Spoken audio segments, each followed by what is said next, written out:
오늘 말씀의 제목은 이제 고난을 넘어 산 소망을 가지게 하시는 하나님입니다.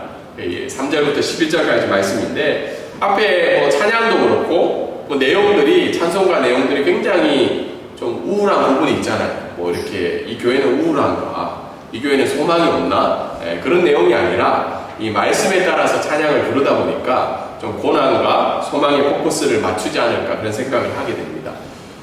요즘 이제 여러 가지 이제 전쟁들이 많이 일어나고 있죠. 특별히 오늘 보니까 미국이 이제 공식적으로 이스라엘과 이란 전쟁에 참여를 했더라고요. 그래서 나는 전 세계적으로 전쟁이 이제 끊이지 않는 상황 속에 어려운 상황 가운데 처해지고 있는 것 같습니다.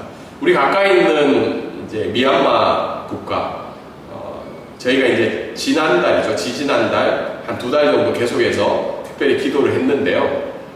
이 미얀마를 생각해 볼 때 이스라엘과 이란 아니면 우크라이나, 러시아처럼 주목을 많이 받고 있지 못하고 있어요.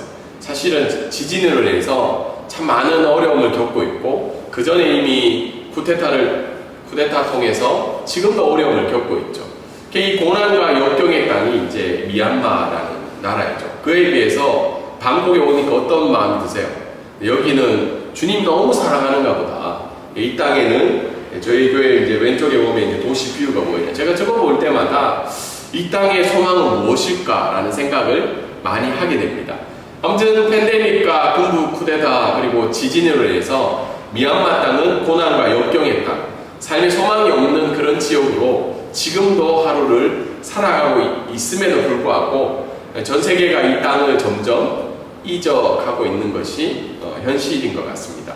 그런데 놀라운 것은 이런 고난과 역경 그리고 아무런 어떻게 보면 희망과 소망이 없는 그 땅에 기독교가 소망의 종교로 조금씩 자리를 잡아가고 있다는 겁니다. 사실 지금 비공식적인 통계지만 이 태국에 비공식적으로 한 300만 명 정도가 미얀마 사람들이 일을 하고 있다고 그러거든요. 엄청난 숫자가 그 땅을 빠져나와서 여기를 살아가고 있는데 이런 고난과 힘든 상황 속에서 200년이 넘었죠. 이제 미얀마 선교가 200년이 넘었는데 200년 만에 선교 전환기라고 많은 선교학자들이 이야기를 하고 있습니다. 어제 이제 그래서 제가 여러 가지 이제 데이터들을 조사해 보니까 물론 실제적으로 맞지는 않을 수 있어요. 그런데 이런 연도들을 보면 고난과 어려움이 이렇게 찾아왔음에도 불구하고 하나님을 찾고 하나님 기독교를 소망의 종교로 여기고 있는 미얀마 사람들이 늘어나고 있다는 것을 볼 때 참 이것이 하나님이 주시는 또 다른 관점이지 않을까 그런 생각을 하게 됩니다. 왜 이렇게 기독교가 믿는 사람들이 많아지냐면 그들이 믿고 있던 과거의 종교들에게서 소망을 발견을 못한 거죠. 희망을 발견하지 못하고 오히려 종교가 소망을 주기보다는 군부들과 함께 이렇게 더 가까이 지내면서 백성들을 어려움을 주는 상황 가운데 오히려 이방 땅에서 전해진 그 기독교의 복음들이 그들의 삶들 가운데 희망과 소망의 종교로 다가가기 때문에 이런 현상들이 나타나지 않을까 그런 생각을 하게 됩니다. 동일하게 오늘 말씀도 지난주에 말씀을 전했듯이 1절, 2절에 나온 것처럼 흩어진 나그네로 그리고 로마의 박해 속에서 고난을 경험하고 있는 고난 속에서 살아가고 있는 자들을 향해서 소망의 편지가 베드로전서 전체의 말씀의 내용입니다. 동일하게 오늘 3절부터 12절까지는 구체적으로 그들의 고난 속에 있지만 하나님이 왜 너희들 가운데 소망이 되어줄 수 있는지 그것을 말씀해 주는 내용이 오늘 읽은 본문의 말씀의 내용입니다. 첫 번째 말씀은 우리 한 목소리 한번 읽어보도록 하겠습니다. 시작. 믿음으로 인한 고난 중에 우리 예수 그리스도로 인한 산 소망을 가져야 합니다. 3절부터 5절까지 말씀을 통해서 이걸 살펴보고자 하는데요. 3절에 보면 먼저 베드로가 찬송을 하고 있어요. 고난과 어려움과 역경 속에 있는 사람들을 보면서 베드로가 첫 번째 하는 행동은 뭐예요? 찬송이에요. 하나님께 찬송하는데 그 찬송하는 이유가 뭐죠? 예수 그리스도를 죽은 자 가운데서 다시 살렸기 때문에 찬송의 이유가 되고 있습니다. 사실은 뒤에서도 설명하겠지만 약간 좀 안 맞아요. 왜 그러냐면 지금 힘들고 어려운데 위로받으러 왔는데 지금 베드로는 뭐예요? 찬송을 하고 있는 거예요. 그러면서 그 찬송의 이유가 예수 그리스도인데, 예수 그리스도로 인해서 구원을 받았기 때문에 베드로는 찬송을 하고 있습니다. 근데 구원을 받은 이유가 무엇 때문이라고 분명하게 이야기하고 있냐면 하나님의 긍휼 때문이라고 3절에 이야기하고 있죠. 그의 많으신 긍휼 때문에 너희들이 구원을 받았고 그 구원으로 말미암아 지금 나는 찬양하고 있다고 이야기를 하고 있습니다. 근데 그 구원받은 결과로 인해서 뭐라고 얘기하냐면 너희가 거듭나게 되었다. 네, 성경학자들이 거듭난다는 단어를 언제 쓸까? 대부분은 다 거듭났음을 믿고 살아가시잖아요. 근데 이때 성경에 기록된 거듭남은 이방인들이, 예수님을 몰랐던 이방인들이 하나님의 자녀가 되었을 때 거듭났다라는 단어를 쓰는 겁니다. 다르게 얘기해서 이방인의 신분에 어떻게 해요? 하나님의 자녀인 믿음의 아브라함의 자손이 된 신분의 변화가 있었기 때문에 거듭났다라고 이야기를 하고 있습니다. 그리고는 그 거듭남으로 말미암아 산 소망을 가지고 썩지 않을 유업을 잊게 되었기 때문에 그 구원을 받은 결과라고 이야기하고 있습니다. 그리고 5절에는 뭐예요? 너희가 받은 구원과 유업은 상황과 형편에 따라서 바뀌어지는 게 아니라 변화되는 게 아니라 어떻게 해요? 하나님의 능력으로 그 구원의 결과는 보호될 것이라고 이야기를 하고 있습니다. 그렇기 때문에 지금 베드로는 뭘 할 수밖에 없다는 거예요? 찬송할 수밖에 없다는 겁니다. 이 말씀을 가지고 한 3가지 정도를 살펴볼 때 하나님의 긍휼로 인해서 구원은 시작이 되고 완성이 되고 있다는 겁니다. 3절에 우리 주 예수 그리스도의 아버지 하나님을 찬송하리로다. 그의 많으신 긍휼대로. 베드로는 고난 중에 살아가는 그 나그네를 보면서 찬송하고 있는데 제가 이렇게 적어놨는데 베드로는 공감 불가능한 자인 것 같아요. 다르게 얘기해서 요즘 많은 상담을 받으러 오잖아요. 여기 혹시 뭐 MBTI 중에 J 있나요? TJ? 제가 TJ거든요. 굉장한, 저는 옛날에 보면 TJ가 엄청 강했어요. 그래서 사실 제가 학부에 영문학과 하다가 이제 제가 사회복지학과로 이제 편입을 했거든요. 그래서 사회복지학과 다니면서 제일 힘든 게 상담이었어요. 전혀 공감이 안 되는데, 뭐 힘들다고 하는데 저는 대답을 어떻게 하고 있냐? 그러면 이렇게 해보라 그러지. 정말 힘드시군요. 정말 그렇게 힘드셔서 어떡할까요? 그렇군요라는 단어를 많이 쓰래요, 상담학자들이. 뭔 얘기할 때. 그 말은 뭐죠? 공감하라는 거죠.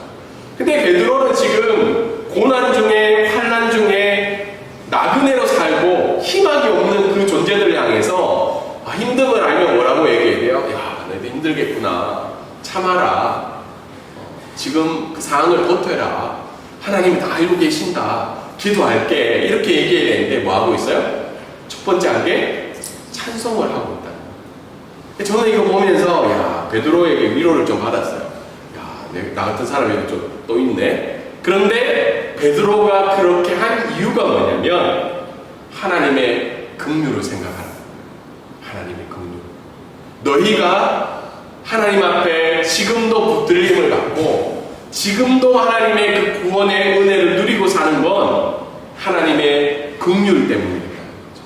지금 너희들이 힘들고 어려운 과정을 살아가고 있지만 그건 하나님의 긍휼 때문이었다는 거죠. 가끔 우리는 착각할 때 우리가 지금 예배 드리는 것, 또 하나님의 사람으로 살아가는 것이 태어날 때부터 얻어진 거라고 생각할 때가 많아요. 여러분, 유대인의 관점으로 보면 우리는 누구죠?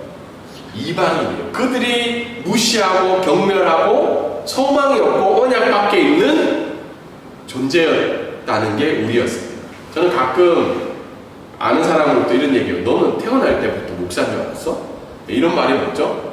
굉장히 자기가 아니라 저희가 태어날부터 굉장히 뭔가 갖춰지고 준비되어서 하나님의 은혜 속에서 살아가는 것처럼 생각할 때가 많은데 오늘 성경은 분명하게 얘기하는 것이 뭐냐면 너희들은 하나님의 많은 긍휼로 하나님의 자녀가 되었다는 거죠. 그것을 안다면 우리는 찬송할 수밖에 없다는 겁니다. 요즘 한국교회가 어려움을 겪고 있는 것 중에 하나가 한국교회 안에 있는 잘못된 계층 구조가 있다는 거예요. 계층 구조. 여러분, 개신교가 종교개혁을 일으켰던 이유가 뭐죠? 그 로마 캐톨릭의 잘못된 성직 제도 때문에 개신교가 종교개혁을 일으킨 거거든요. 그러니까 모든 사람이 다 뭐라는 거예요? 많이 제사장으로서 하나님 앞에 나아갈 수 있다는 거죠. 근데 지금 기독교의 구조는 어떤가요? 구조를 계층을 나눠놓죠. 교회 안에 가면 주보에 뭐부터 나와 있어요? 담임 목사님, 장로님, 전도사님, 권사님 이름도 없어요. 그래서 권사님들이 많이 실망을 하시기도 하는데, 그런데 우리가 그 주보를 볼 때마다 좀 불편한 게 뭐냐면 모두 다가 뭐예요? 하나님의 긍휼로 그 섬김의 직분을 받았다는 겁니다. 제가 우리 교회는 그렇게 계속 가지만 우리 한상호 목사님은 오늘 헌금위원이잖아요. 제가 보면서 한 목사님 마음이 어떠실까? 기쁨으로 가서 헌금위원으로 봉사하시지만 다른 교회는 있을 수 없는 일이에요. 어떻게 헌금위원을 목사님이 하실 수 있을까? 그렇지만 우리가 생각해 볼 때 하나님의 긍휼로 우리가 시작을 받았고 그 하나님의 긍휼로 마무리가 된다는 겁니다. 여러분, 우리 삶의 고난이 찾아올 때마다 우리가 찬송할 수 있는 이유는 내게 하나님이 앞으로 몇 달 뒤에 몇 년 뒤에 좋은 것을 해주시겠다고 했기 때문에 우리가 찬송하는 게 아니라 그 긍휼 때문에 공감 불가능자 같지만 찬송을 할 수 있다는 겁니다. 두 번째, 오늘 말씀을 통해서 알 수 있는 것은 산소망을 전달하는 자가 되어야 한다는 겁니다. 3절에 보면 우리를 거듭나게 하사 산소망 있게 하시며 그리고 썩지 않을 유업을 주시는데 그것이 하늘에 간직하신 것이라고 이야기를 하고 있습니다. 앞에도 이야기한 것처럼 산소망은 뭐냐면 우리가 예수 그리스도로 인해서 거듭났다는 겁니다. 거듭났다는 게 뭐예요? 종족이 바뀌어진 거예요. 이방인에서 뭐예요? 아브라함의 영적인 자손으로 우리가 종족이 바뀌어졌습니다. 이 중에는 나는 한국 사람으로 살고 싶지만 그렇게 할 수 있지만 에베소서 말씀에 의하면 우리는 언약 밖에 있는 자였고 하나님의 진노를 받는 종족이었는데 그 종족이 어떻게 해요? 하나님의 유업을 받는 종족으로 바뀌게 된 거죠. 정체성과 신분이 바뀌어졌다는 거예요. 그래서 그 바뀌어진 것이 하나님의 보호하심과 그리고 미래 유업을 통해서 우리가 계속해서 가지고 살아갈 수 있는 것이 산소망이라는 겁니다. 근데 어떤 사람은 그렇죠. 그게 뭐 산소망이냐? 산소망은 뭐예요? 한국의 건물주가 되는 게 소망이고 가끔 저희 아이들도 그래요. 우리 아버지 능력 많은 사람인가라는 퀘스천을 둘 때가 있죠. 저희 아이들 볼 때. 혹시 같이 왔는데 어머니 좀 능력자이신 것 같아요? 소망이 좀 보이세요? 어머니를 볼 때? 네, 우리 선교사님 자녀들도 3명인데 아버지 보면 소망이 좀 생겨요? 굉장하네. 감사합니다. 근데 우리 세상 사람들이 볼 때 죄송해요. 저희들은 소망이 없는 사람들이에요. 최소한 한국에 건물 하나 정도는 있고 뭔가 삶이 준비가 되어 있는 사람이 산소망을 가진 사람이지 우리끼리는 그럴 수 있어요. 우리는 산소망을 가졌다고. 근데 남들은 그렇게 보지 않는다니까요, 여러분. 우리가 인정하든 안 하든 우리 이문여 선교사님 지진이 났을 때 남들은 굉장하다 하지만 그곳에 오기를 원할까요? 원치 않아요. 그 말은 거기에 내 소망을 걸 수가 없다는 거죠. 그런데 왜 사도 베드로는 이 이야기를 하고 있냐면 이것은 구원을 경험한 사람만 고백을 할 수 있다는 거예요. 이 중요한 가치와 이 중요한 소망은 그것을 아는 자만 고백할 수 있다고 오늘 성경은 이야기를 하고 있습니다. 그러면서 또 다르게 이야기하는 것은 너희들이 가지고 있는 고난에 집중하라고 이야기하고 있지 않고 뭐에 집중하라고 이야기하고 있나요? 산소망에 집중을 하라는 겁니다. 소망에 집중하면 어떻게 해요? 고난은 이겨 나갈 수 있다고 오늘 성경은 역설적으로 이야기를 하고 있어요. 사실 베드로가 정말 좋은 상담자면 어떻게 해요? 네가 가진 이 고난은 이렇고 이런 어려움에서 오고 이런 상황이니까 너희가 잘 위로하고 견디고 남들만 겪는 게 아니야. 이렇게 썼을 것 같은데, 베드로는 그들이 겪고 있는 환난과 고난에 대해서는 언급을 먼저 하고 있지 않다. 무엇을 먼저 언급하냐면 너희들이 산소망을 가지라. 그것을 붙들고 이겨나간다면 너희는 지금 처한 그 고난을 이겨낼 수 있다는 겁니다. 이것이 오늘 성경에서 이야기하는 복음이고 구원이라는 겁니다. 이것이 우리가 누려야 될 소망인데 여기에서 그치는 것이 아니라 뭐죠? 이것을 전달하는 자가 되어야 한다고 오늘 성경은 이야기를 하고 있습니다. 기독교 뉴스를 제가 본 적이 있는데요. 믿지 않는 사람들이 기독교를 생각할 때 뭘 생각하냐면 십자가를 생각한대요. 그런데 기독교인을 생각하냐면 뭘 생각하냐면 전도를 생각한다고 합니다. 전도. 기독교인은 전도하는 사람. 그래서 거기에 대해서 부정적인 반응들이 있죠. 얼마 전에 태국에서 있었던 일인데요. 까세사 대학이라는 대학이 있어요. 좀 상위권 대학인데 이제 공립대로서는 좋은 대학이죠. 그 대학에 이제 한국 학부가 있어서 거기에 이제 어떤 선교사님이 데리고 있던 제자가 거기 입학해서 갔는데 거기에서 오리엔테이션 시간 그리고 환영하는 시간에 교수님이 나와서 그렇게 얘기했대요. 야, 여기 이제 환영한다. 그런데 너희 좀 다니다 보면 젊은 한국 남자가 와서 너희들에게 대해서 한국어를 가르쳐 줄 거라고 얘기할 거라고. 근데 절대 따라가면 안 돼. 거기는 종교를 바꾸고 그런 데니까 절대 한국 남자들하고 이야기를 하면 안 되라고 그 오리엔테이션 시간에 이야기를 했다는 거예요. 그래서 그분이 이제 글을 적은 거죠.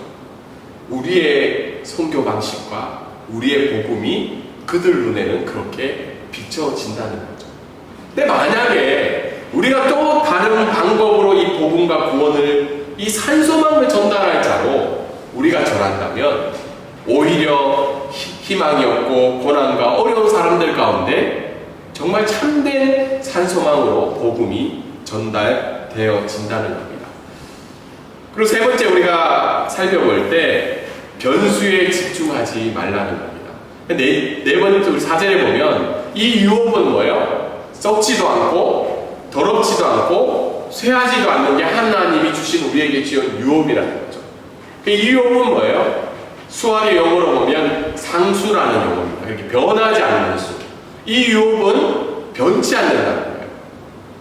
근데 우리가 인생을 살아갈 때 왜 낙심과 절망을 하냐면 하나님이 정해주신 그 변하지 않는 유업에 우리의 가치와 우리의 시각을 바라보는 게 아니라 늘 우리 상황 가운데 일어나는 거죠. 변하는 것들에 우리의 마음을 꽂혀 있다는 겁니다. 주로 뭐에 많이 변수에 집중하고 있죠? 주식, 관계, 우리 선교사님들은 환율에 꽂혀 있어요. 네. 환율이 어떠냐에 따라서 오늘 행복하고 내일 불행하고 이런 마음 좀 들잖아요. 맞죠? 다 돈 받아 쓰시는 분들은. 네. 집값, 그리고 이제 애들 키울 때는 뭐예요? 학업, 학벌. 다 바뀌는 거에 대해서 우리의 마음이 집중해서 살아간다는 겁니다. 근데 오늘 만약 우리가 베드로처럼 찬송할 수 없는 이유가 변수에 집중하고 있다면, 아니면 우리는 힘듦과 어려움 속에서도 오늘도 예배하며 찬양할 수 있다면 우리는 변하지 않는 이 하나님의 유업에 우리의 마음이 집중했을 때 오늘도 우리는 찬양할 수 있다는 겁니다. 두 번째 오늘 말씀을 통해서 알 수 있는 것 우리 한번 읽어볼까요? 시작. 그리스도인은 삶의 한 부분으로 고난을 받아들여야 합니다. 오늘 6절부터 12절까지 말씀이 있는데 그리스도의 삶의 한 부분은 고난이라고 오늘 6절부터 9절까지 이야기를 하고 있습니다. 근데 그 고난의 이유는 우리의 믿음을 연단하여 하나님으로부터 예수 그리스도로부터 칭찬과 영광과 존귀를 얻게 하기 위해서 우리의 삶의 일부분으로 고난이 찾아온다는 거죠.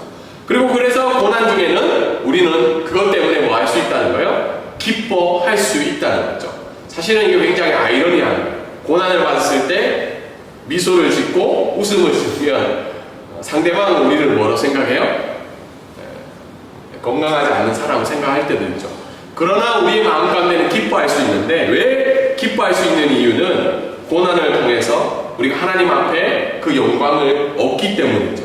그러면서 10절과 12절의 마지막에 얘기하는 것은 이런 고난, 구원으로 인한 이런 은혜는 구원으로 인한 건데 그 구원의 선명성이 이 시대에는 밝히 보여졌다는 거죠. 그러면서 구약의 선지자들은 예수 그리스도로 인한 구원, 그 구원으로 인한 하늘의 유업을 받는다는 그 사실이 분명하지 않았다고 10절에 이야기를 하고 있죠. 그래서 구약의 선지자들은 열심히 연구를 했는데 선명하게 못 봤다는 거예요. 천사들도 이 이야기를 알고 싶었지만 분명하지 않았지만 우리는 어떻다는 거예요? 그 구원의 선명성을 누리고 살아가고 있다고 오늘 말씀은 이야기하고 있습니다. 그래서 고난의 이야기에서 사실은 우리가 좀 피해야 될 것이 뭐냐면 인과응보의 신앙을 버려야 하는 거예요. 6절에 보면 이제 여러 가지 시험으로 말미암아 잠깐 근심하게 되면, 다르게 얘기해서 시험은 우리 가운데 늘 있다는 거죠. 성경에 고난이라는 단어가 110번 정도 적혔는데 베드로전서에 몇 번이 적혔다고 이야기하냐면 17번이 적힌 거예요. 그러니까 한 20% 정도가 베드로전서에 있는 거예요. 그래서 다음 주 찬양도 다음 주에는 우리 한 목사님 말씀하지만 제가 돌아와서 찬양 드릴 때 또 우울 모드로 갈 거예요. 왜냐하면 17번이 어디에 쓰여 있다는 거예요? 고난. 고난이 베드로전서에 쓰여 있다는 거죠. 근데 그 고난의 이유는 나의 믿음의 크고 적음의 문제가 아니고 나의 죄 때문도 아니라는 거예요. 아니면 하나님의 무능력하심 때문도 아니라는 거예요. 그래서 우리는 가끔 신앙생활하면서 놓치지 말아야 될 게 뭐냐면 믿음 때문에라도 고난이 온다는 거예요. 우리가 하나님의 일을 할 때도 고난은 반드시 찾아온다는 거예요. 가끔 신앙생활을 잘못하면 미얀마 땅을 생각할 때 어떤 사람들은 그렇게 얘기했죠. 하나님이 미얀마 사람들 어떻게 해요? 그 우상 속에서 하나님을 배척했기 때문에 그 지진과 쿠데타와 연달아 세방을 먹인 거야. 근데 과연 긍휼이 많으신 하나님이 그렇게 하셨을까? 물론 하나님이 우리의 죄로 말미암아 우리를 돌이키기 위해서 심판하실 때도 있어요. 그런데 또 다른 고난의 이유는 우리가 하나님 앞에서 너무 잘 살아갈 때도 그 고난은 허락해 주신다는 거예요. 그래서 신앙을 생각할 때 여러분 인과응보의 신앙을 날마다 버리는 훈련을 해야 돼요.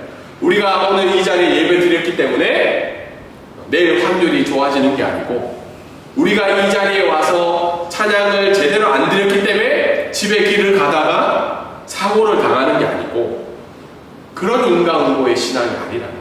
우리가 하나님 앞에 뭘 드렸기 때문에 하나를 드렸기 때문에 2개를 주시고 하나님 앞에 안 드렸기 때문에 내 2개를 뺏어가시는 하나님이 아니라는 거예요. 왜 그러냐면 우리는 이미와 아직의 시대에 살아가고 있기 때문에 하나님 나라가 이미 이 땅에 예수 그리스도로 통해서 임하셨지만 아직 그 나라가 완성되어지고 있지 않기 때문에 우리는 이 땅에서 늘 고난을 당하며 살아가요. 그래서 오늘 베드로전서는 뭐래요? 그 예수 그리스도가 이 땅에 오시는 그 마지막 때를 기대하며 살아가는 거죠. 왜냐하면 그때는 하나님의 유업을 100% 받으며 그 땅을 살아갈 수 있기 때문이죠. 그 두 번째는 기독교인의 역설이 있습니다. 다르게 얘기해서 뭐예요? 시험을 당할 때 뭐 하라는 거예요? 기뻐하라는 거죠. 고난은 하나님으로부터 우리의 믿음을 어떻게 해요? 칭찬과 영광과 존귀를 얻게 하는 도구가 될 수 있다는 겁니다. 여러분 만약에 예수 그리스도가 십자가의 고난을 통해서 죽지 않으시고 십자가의 고난을 통해서 그 하나님의 목적을 이루시지 않았다면 우리에게는 그 구원의 은혜가 찾아올 수 없다는 거죠. 그런데 우리의 고난을 통해서 어떻게 해요? 하나님은 하나님의 일들을 이루어 가시고 있다는 겁니다. 사실 한국에서 또는 태국에서 이 땅에서 우리가 믿음으로 살아가면 사업에 성공할 수 있을까요? 없을까요? 저는 90%는 망한다고 생각해요. 90%는 망하는 게 답이에요. 왜냐하면 하나님의 말씀대로 살아가면 부딪히는 게 당연한 거예요. 그래서 제가 지난주도 이야기했죠. 내 믿음을 현재 점검할 수 있는 있는 건 내 지금 삶에 고난이 있냐 없냐 그 문제라는 거예요. 내 삶에 너무 행복하고 태평천하 같고 아무런 문제가 없고 오늘 죽어도 너무 행복해서 하나님께 기쁨으로 갈 수 있다고 고난을 자기의 삶을 고백하는 사람은 어쩌면 그 사람 가운데 참된 믿음이 없을 수도 있다는 겁니다. 그래서 기독교의 역설은 내게 고난이 찾아올 때 기뻐할 수 있는 건 그 믿음이 하나님 앞에 칭찬과 영광과 존귀를 받을 수 있는 도구로 나아갈 수 있기 때문입니다. 마지막으로 오늘 말씀을 통해서 알는 것은 우리는 엔딩을 아는 자입니다. 사실 영화나 이렇게 하면 스포일러라고 하죠. 스포일러 하면 서로 에티켓이 요즘 아니라고 그러잖아요.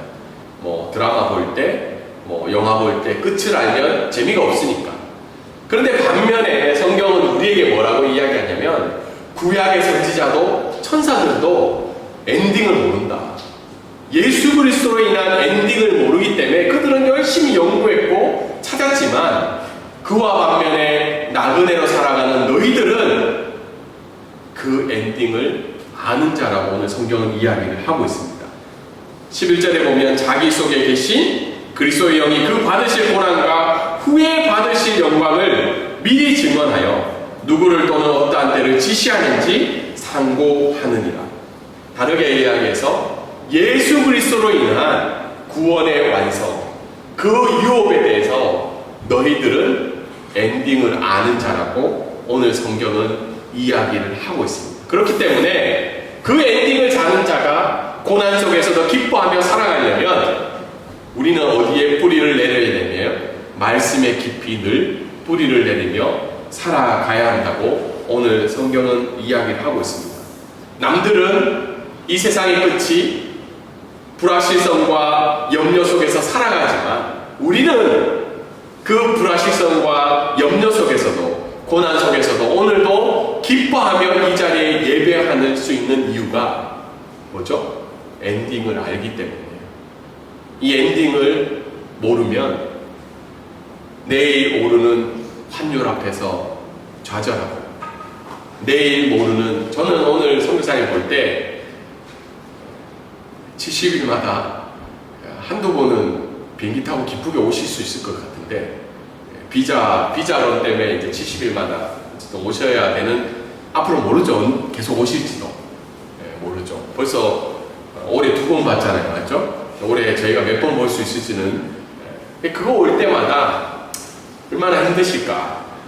이 5명이 여기 집이 있는 것도 아니고 물론 또 여행을 오실 분은 또 다른 마음으로 오실 수 있는데 저도 선교 사역을 하면서 내가 여기서 뭐 하고 있지라는 생각을 한 번씩 들 때가 있어요. 학교에서 가르칠 때 뭐 연구소하고 뭐 교회사하고 정신없이 다닐 때 과연 나는 무엇을 위해서 이 땅에 살아갈까? 근데 우리가 만약 말씀의 깊이에 뿌리를 내려서 그 엔딩을 알면서 그 소망을 가지며 영원하신 유업을 하나님 앞에 그걸 기대하며 그 영원하신 유업을 받을 것을 소망하며 살아간다면 오늘 하루도 그 산소망을 가진 자로 살아가지 않을까 그런 생각을 하게 됩니다. 말씀을 적용하면 분명히 우리에게는 예수 그리스도로 인한 고난이 있다는 겁니다. 그럴 때마다 산소망을 분명히 가지며 전하는 복된 인생이 되기를 주님의 이름으로 소망합니다. 그리고 우리가 세상 속에서 사회 속에 살아갈 때 불확실성과 여러 가지 변수 속에서도 말씀에 따라 영원한 유업을 붙잡고 오늘도 힘들고 어렵고 지친 삶 속이지만 하나님의 이름으로 말미암아 기뻐하며 예배하며 믿음을 가지는 저와 여러분이 되기를 주님의 이름으로 소망합니다.